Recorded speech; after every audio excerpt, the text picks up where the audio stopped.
টানা বর্ষণে চতুর্থ দিনের মতো তলিয়েছে বন্দরনগরী চট্টগ্রামের নিচু এলাকা। চরম ভোগান্তিতে বাসিন্দারা। এ বিষয়ে আরও জানাতে সেখান থেকে যুক্ত হচ্ছেন সহকর্মী জুবাইদ ইবনে শাহাদাত।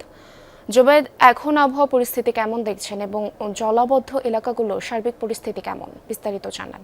পূর্বে আমরা সকালে জানানোর চেষ্টা করেছিলাম বন্দরনগরীর অবস্থা। এই মুহূর্তে আমরা দক্ষিণ চট্টগ্রামের চন্দনাইশ উপজেলায় এসেছি। এখানে যে বন্যা কবলিত এলাকাগুলো আছে এখানে একেবারে হাঁটু থেকে কোমর পানিতে তলিয়ে গেছে। শুধু এই দক্ষিণ চট্টগ্রামের চন্দনাইশ নয়, সাতকানিয়া থেকে শুরু করে বাঁশখালী, এই যে উপজেলাগুলো এগুলো সবগুলি কিন্তু পানিতে নিমজ্জিত। আমার পিছনে নিশ্চয়ই দেখতে পাচ্ছেন যে পানির একেবারে দেখতে পাচ্ছি যে সকল জায়গাগুলো আছে, এখানে কিছু মুরগির খামার দেখতে পাচ্ছি, মানুষের আসা যাওয়ার পথ সবকিছু পানির নিচে। এবং এই জায়গা ছাড়াও চন্দনাইশের বেশ কিছু জায়গা এখন পর্যন্ত পানিতে নিমজ্জিত। পাশাপাশি সাতকানিয়াতেও বেশ ভয়াবহ বন্যা পরিস্থিতি আমরা দেখতে পেয়েছি।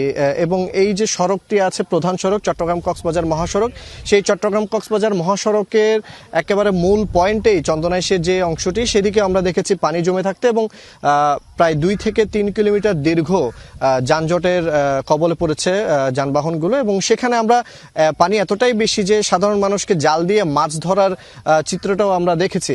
এবং এই চিত্র কিন্তু শুধু চট্টগ্রামের চন্দনাইশেই নয়, এটি সাতকানিয়া, বাঁশখালী থেকে শুরু করে এই যে দক্ষিণ চট্টগ্রামের যে সকল নিম্নাঞ্চল আছে প্রত্যেকটিরই একই চিত্র এবং প্রত্যেকেই কিন্তু বেশ দুর্ভোগে আছেন। তারা বলছেন এখন পর্যন্ত সেরকম কোনো সেবা, ত্রাণ সামগ্রী কিংবা তাদের কোনো রকম সুযোগ সুবিধা তারা পাননি। ফলে এই দুর্ভোগ তাদেরকে বেশ বিপাকে ফেলেছে এবং তারা সরকারের দৃষ্টি আকর্ষণ করছেন। পুরবী, ধন্যবাদ আমাদের সাথে যুক্ত হওয়ার জন্য।